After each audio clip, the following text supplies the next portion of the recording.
Parang gusto ko manood sa Saudi ng laban, nangangati ka mo ako. Sabi bulsa para swertihin. Palad yun bay, di ka mao. Ay palad ba yun? Galingan mo abay ha. Ikaw lang pinapanood ko dun. Kasi naman pag nakakashoot ka, saka ka bigla nilalabas. Oo nga no, di ko din alam. Gigil lang ako mga aldag. Nagpipigil ako, mainit mga referee. Na-rules ata yun, madikitan ko lang tas mapaurong kalaban, paul na agad. Buti na ang laban sa Saudi, mga referee na nilagay mas okay. Lalo na nung first half, pero nung fourth quarter, medyo may mga tawag na din na questionable. Pero ilan lang naman, di katulad sa unang dalawang laban, matindi mga referee.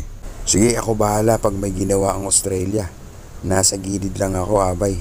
Antayin ko mukha nila dumaan. Wag Brad, wag tayo manakit. Pag may ginawa lang naman sila, pero tingin ko may aral na yung mga yun. Galingan mo ha.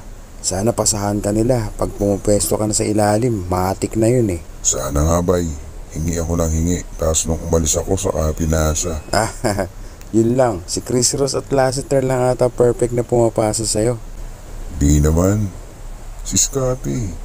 Minsan si Brownie, okay din. Saka ko andyan si Kai Soto. Maganda din tandem namin nun. Nagpapasahan kami nun eh. Sige na bay, papanalo namin ang laban na to para maputol na yung panalo ng Australia. Hindi pa sila natatalo. 15-0 na sila sa Asia Cup. Oo, di naman Asian country yan. Pero talunin nyo ha, nasa lead lang ako. Nag-aabang, naka 4 finger. Gagi.